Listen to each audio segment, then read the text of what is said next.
Hello everyone, it's me सबा शेख। तो आज के व्लॉग में हम बात करेंगे कि कुलदीप यादव इंटरनेट सेंसेशन बाबर आजम क्यों परफॉर्म नहीं कर रहे और बाबर आजम की परफॉर्मेंस कहाँ चली गई। इसके अलावा साइम अयूब जो है वो चैंपियंस ट्रॉफी का हिस्सा होंगे या नहीं होंगे, और इंडिया में रणजी ट्रॉफी में मेन प्लेयर्स जो है वो ही नहीं खेल पा रहे, फास्ट बॉलर को भी नहीं खेल पा रहे। तो ये सारा सिनेरियो आज हम डिस्कस करेंगे। लेकिन सबसे पहले जो बात है वो ये है कुलदीप यादव के बारे में। कुलदीप यादव का जो किस्सा है उससे पहले ऋतुराज का एक किस्सा था जिसमें आरसीबी के फैंस ने उनको जो है वो रोस्ट किया था, ट्रोलिंग की थी। और वही कुछ इस तरह से था कि ऋतुराज जो है वो किसी तकरीब में गए थे और फिर उस तकरीब में जाने के बाद वहाँ पर लाइट चली गई थी। तो उन्होंने कहा ये तकरीब जो है, ये जो लाइट है, ये कहीं आरसीबी ने तो कट नहीं करवा दी। तो उसके बाद चले, ये तो एक सिलसिला चला। उसके बाद कुलदीप यादव को किसी ने कहा कि हमें गोल कीपर की ज़रूरत है, आप गोल कीपर हैं। इस तरह का कोई सिनेरियो था वहाँ पर, जिस पर कुलदीप यादव ने उनको कहा कि आपकी टीम को गोल कीपर नहीं, आपकी टीम को ट्रॉफ़ी की ज़रूरत है। अब ट्रॉफ़ी की ज़रूरत तो वाकई है आरसीबी को, क्योंकि 17 साल हो गए, 17 सीजन्स हो गए, ट्रॉफ़ी नहीं आ रही है आरसीबी के पास। अब ये 18वां सीज़न है।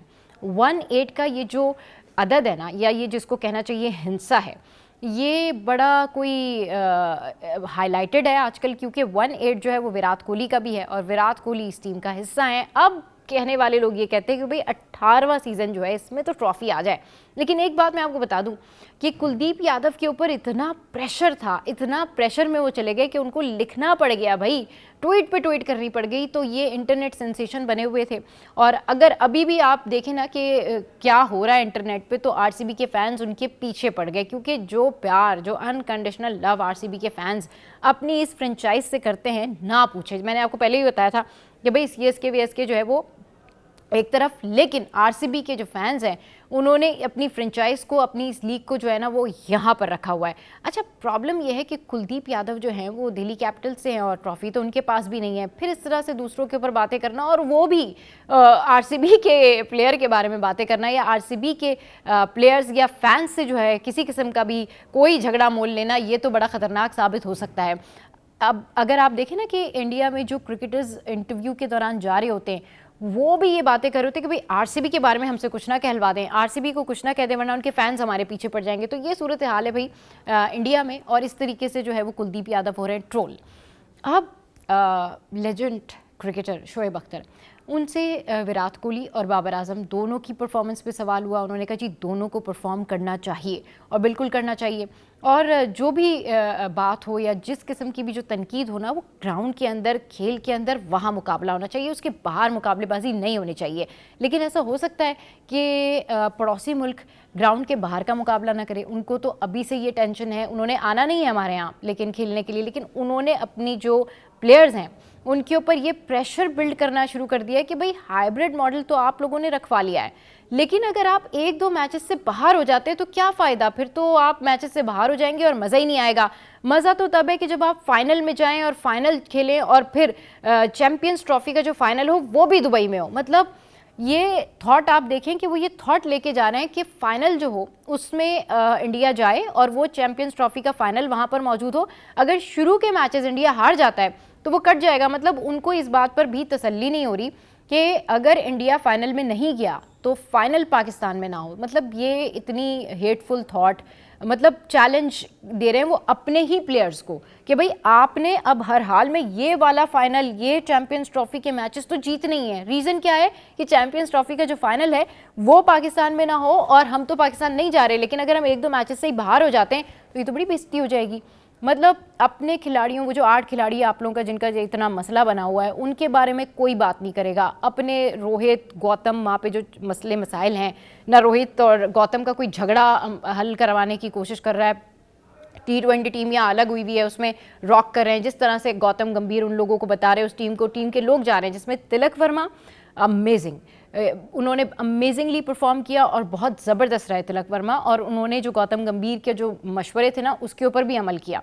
तो एक तो उनके पास एक टीम तो उनकी रॉक कर रही है, दूसरी टीम जो है, अगर रणजी ट्रॉफी में हम चले जाएं तो वो तो मेरे ख्याल में पता नहीं, रॉक तो छोड़ें, वो तो मेरे ख्याल में पता नहीं क्या कर रहे हैं। वो तो डोमेस्टिक में भी परफॉर्म नहीं कर पा रहे। मतलब बड़े बड़े स्टार्स जो हैं उनकी पोल खुलना शुरू हो गई है। मैं ये नहीं कह रही हूँ कि खेलना नहीं आता, पता नहीं वो अंडर प्रेशर चले गए हैं, या उनको लगता है बट डोमेस्टिक में हम नहीं खेल रहे, हम दिल से नहीं खेल रहे।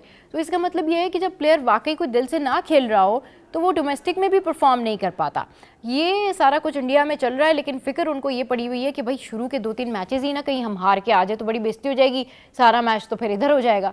तो ये एक बहुत वहाँ पर प्रेशर बिल्ड कर रहे हैं वो अपने कोचेस के ऊपर, प्रेशर बिल्ड कर रहे हैं वो अपने बोर्ड के ऊपर, प्रेशर बिल्ड कर रहे हैं वो अपने प्लेयर्स के ऊपर, भाई you have to do this.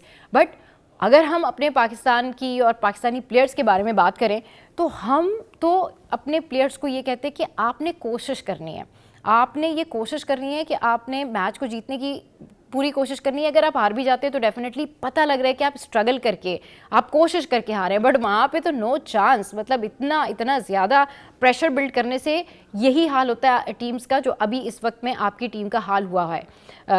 Rohit Sharma, Virat Kohli, इनको तो हर हाल में परफॉर्म करना पड़ेगा। नाउ बाबर आजम के बारे में बात करते हैं। Babar Azam, where are you, what are you doing? आपके जो 6-4s देखने के लिए ना हम तरसते तड़पते अब बैठ गए कि भाई कब किंग जो है वो वापस आएंगे। किंग थोड़ा सा वापस आए थे, फिर किसी शैलो में चले गए।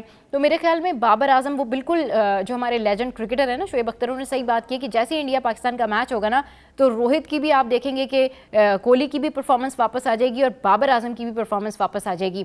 अभी रिसेंटली जो टेस्ट मैच में हुआ उसमें शान मसूद ने यही बात की है कि हम एक अच्छी पार्टनरशिप की वजह से ये सारा सिनेरियो बना और टेस्ट मैच में ये सूरत हाल हुई, चले जी, लेट इट बी। बट हम चाहते बाबर आजम कि आप कम बैक करें। हम चाहते हैं कि साइम अयूब के हवाले से अगर मैं बात करूं तो डेफिनेटली उनकी जो मेडिकल कंडीशंस हैं उन ग्राउंड्स के ऊपर उनको टीम में रखा जाएगा या नहीं रखा जाएगा, क्योंकि इन दी एंड पीसीबी जो है वो इस तरह नहीं है जैसे कि बीसीसीआई है। जैसे बीसीसीआई ने बुमराह को ज़ाया कर दिया, उन्हें खिला खिला के अब पता नहीं बुमराह के फ्यूचर का क्या होगा, आने वाले सालों में वो किस तरह से मेंटेन करेंगे। बट हमारा जो पीसीबी है, हमारी जो स्ट्रैटेजी, हमारी जो पॉलिसी है, वो हमारे स्टार्स की सेहत, उनके करियर के लिए सबसे पहले सोचा जाता है और बाद में फिर ये सोचा जाता है कि भाई क्योंकि अगर साइम अयूब वाकई इतने बेहतर नहीं हैं और वाकई उनकी इंजरी नहीं ठीक हुई तो डेफिनेटली उनके ऊपर बोझ नहीं डाला जाएगा, क्योंकि वो पाकिस्तान के स्टार हैं और आगे आने वाले मैचेस जो हैं उसमें उनकी शमूलियत बड़ी ज़रूरी है। इससे बीसीसीआई को भी सीख लेना चाहिए कि किस तरह से अपने प्लेयर्स को ट्रीट करते हैं, क्योंकि बीसीसीआई जिस तरह से अपने प्लेयर्स को ट्रीट कर रही है, पहले मैंने आपको बताया था कि अभी तो क्लासरूम बना दिया है, अब क्लासरूम के बाद उन्होंने ये वाली डिस्कशन शुरू कर दी है कि भाई you have to win matches, सारे मैचेस जीतने हैं। तो भाई लेट्स सी क्या होने जा रहा है। ये सूरत हाल थी जो मैंने आपके साथ में शेयर की। आज के ब्लॉग से फिलहाल इतना ही। What do you think on that, ज़रूर कमेंट कीजिए।